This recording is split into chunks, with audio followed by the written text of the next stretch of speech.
teenya jalqabaatiin Itoophiyaan karoora haarawaa bulchiinsa baqattootaa biyyattii keessa jiraniif labsuun dhaga'ame.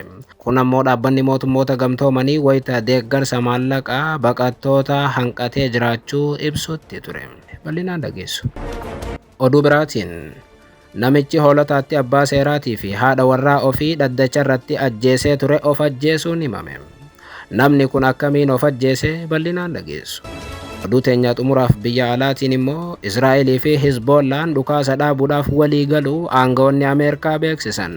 Dhimma kana ilaalchisuun gama biraatiin dubbii faallaa ministeerri muummee Israa'el dubbatan isin biraan geenyaa akka mul'atan daawwattootaaf hordoftoota aanolee Global Media oduuf odeeffannoo teenya galgala irraa qabannee dhufneeti jirra. Odeeffannoo teenya ijoo isaa madhageessan guutuu isaa isin biraan geenya.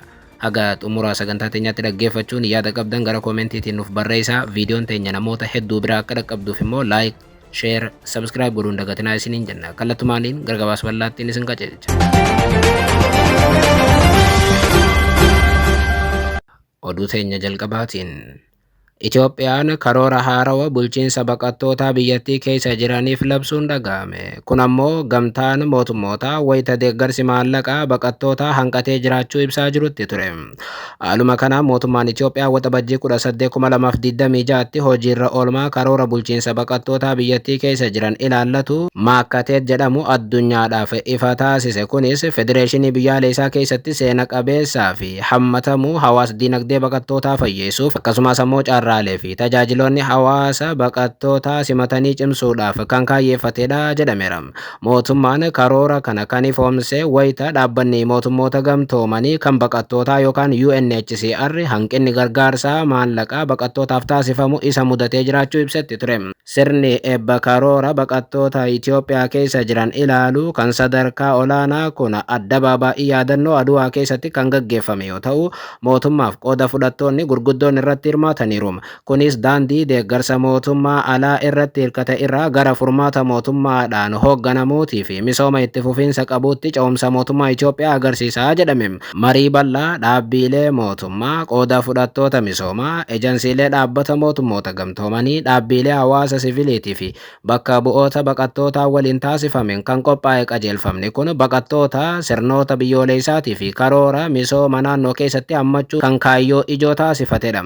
Daareektarri olaantuun tajaajila baqattoota Itoophiyaa aadde Xayyiba Hassan sirna eebbaa irratti haasaa taasisaniin karoorri hojii kun gara misooma hammataatti ceesisuu fi ejjennoo murteessaa ta'uu isaa ibsan. Karoorri hojii makkateet jedhamu kun mootummaan deeggarsa addaan ciccitaa irraa gara gargaarsa mootummaadhaan qindaa'een hoogganamuutti ce'uu kan of keessatti qabu ta'uunis waltajjii kanarratti ibsameera. Dabalataanis baqattoonni fi hawaasni isaan qubsiise waliin akka dagaagan ni dandeessisaa jechuun dubbataniiru. Ministeerri maallaqaa Itoophiyaa obbo Amashidee gama isaaniitiin baqattoonni sirna misooma mootummaa keessatti hammatamuu isaanii barbaachisaa ta'uu ibsan.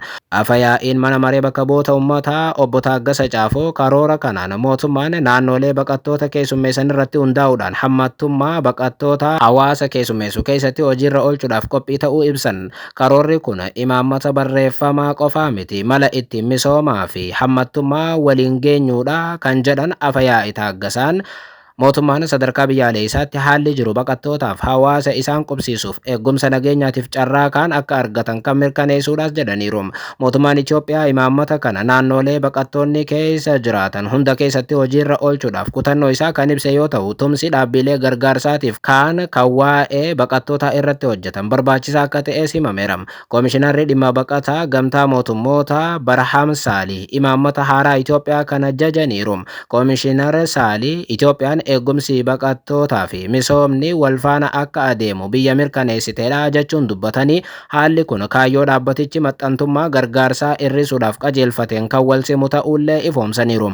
Dabalataanis dhaabbanni dhimma baqataa gamtaa mootummootaa karoorri kun akka dhugoomuuf qaamolee gargaarsaa yaada kana duuba hiriirsuu fi qabeenya barbaachisu dhiyeessuu irratti mootummaa Itoophiyaa duuka dhaabbataa jechuunis koomishinar Barham Saalii mirkaneessaniiru. Gamtaa mootummaatti dhaabbanni baqataa UNHCR yeroo ammaa kana Itoophiyaa keessa baqattoota miliyoona 1.2 ol akka jiran lafa kaayam. Dhaabbatichi baqattoota naannolee biyyattii garaagaraa irra faca'anii jiran gargaaruudhaaf maallaqa deeggarsaa doolaara miliyoona 500 fi miliyoona 82.3 ol kan gaafate yoo ta'u, kana keessaa garuu haga yoonaa kan inni gumaachitoota irraa argate doolaara miliyoona 51 gadi akka ta'e ibsameera. Waggaa dabre waxabajjii 2025 Itoophiyaa kan daawwatanii turan hoogganaan duraanii gamtaa mootummoota dhaabbata baqataa UNHCR Filippo Grandi naannoon gaanfa Afrikaa bakka goolamni itti hammaatu ta'uu eeruudhaan hawaasni addunyaa tumsa gargaarsa baqattoota Itoophiyaa keessaa akka deeggaran gaafatanii turan. Grandiin alaas dhaabbileen gumaacha dhiyeessan bu'uuraalee misoomaa baqattoonniif hawaasni baqattoota qubsiise itti fayyadaman akka ijaaranis gaafatanii turan. Dhaabbanni mootummoota gamtoomanii bara 2025 keessaas tumsa gargaarsa baqattoota Itoophiyaa keessa jiraniif maallaqa gargaarsaa doolaara miliyoona 100 fi miliyoona 15.9 gaafatee kan ture yoo ta'u, kanaan alaas warreen arjooman irraa kan inni argachuu danda'e doolaara miliyoona 36 qofa akka ta'e ibsameera. Dhaabbatichi hanqinni maallaqaa gargaarsaa kun tajaajilaawwan akka fayyaa, barnoota, nageenyaaf qulqullina barbaachisoo ta'an baqattoota kanaaf dhiyeessuu isaatti danqaa ta'us ibsaa ture.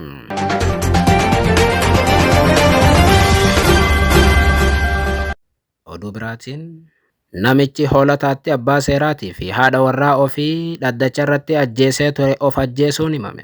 Haaluma kanaan namni jalqaba ji'a kanaa godina Shawaa Lixaa aanaa Walmaraatti abbaa seeraatii fi haadha warraa ofii dhaddacha irratti rasaasaan rukutee ajjeese. Mana yaalaatti gamoorraa of darbee of ajjeesuu manni murtii waliigalaa Oromiyaa beeksiseera.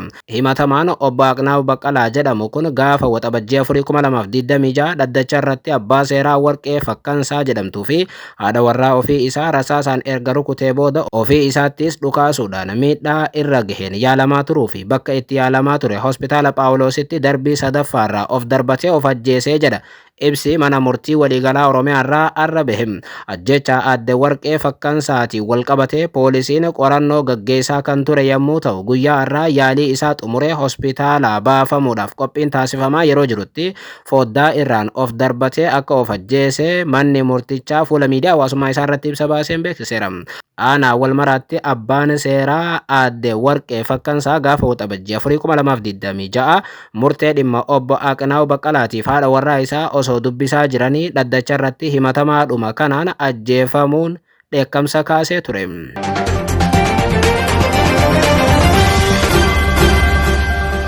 Oduu teenya xumuraatiin Israa'elii fi Hizboollaan dhukaasa dhaabuudhaaf waliigaltee mallatteessuu aangoonni Ameerikaa beeksisan. Haaluma kanaan Israa'elii fi Hizboollaan dhukaasa dhaabuuf akka waliigalan aangoonni Ameerikaa BBC'tti himaniiru.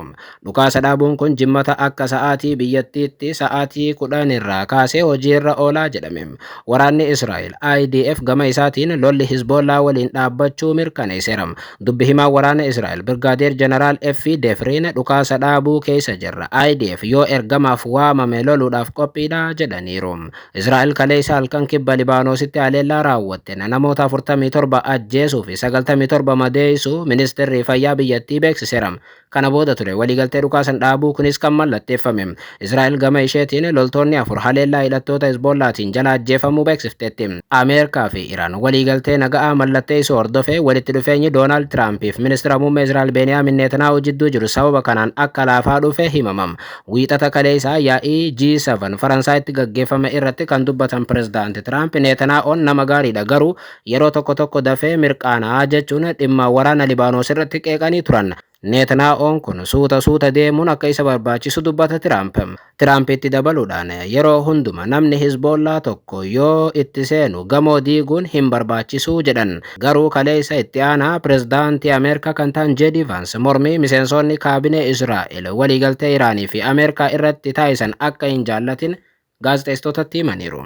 Mormii warra Israa'el irraa dhagahamaa jiru fudhatama hin qabu, ajjeesuu qofaan furmaanni dhufu hin jiru jedhan J.D. Vance. Gabaasa galgala irraa ba'een gareen Libaanos, Hizboollaa fi Israa'el waliigaltee dhukaasa dhaabuu mallatteessaniiru jedhamus guyyaa irraa immoo ministeerri muummee Israa'el Beniyaamin Netanyaahuun waraanni biyyattii Libaanos kibbaa keessa akka hin baane dubbatanii turan. Akkuma naannoowwan Gaazaa walii waldaan geessan keessatti nageenyaaf badhaadhina mirkaneessine gandootaaf magaalota Israa'el kaabaa keessattis nageenyaaf badhaadhina ni kabachiifna jechuun eebba daandii tokko irratti dubbatan. Netanyaa'uun kana mirkaneessuuf Libaanos kibbaatti bakkaawwan waraanaan ala ta'an keessaa duubatti akka hin deebine cimsanii dubbatanii turan. Ta'ullee galgala irraa immoo waliigaltee dhukaasa dhaabuu mallatteessaniiru jedhame. Waraanni isaanii kibba Libaanos keessaa ba'e moo hin baane kan jedhu bal'inaan waan ibsame hin jiru.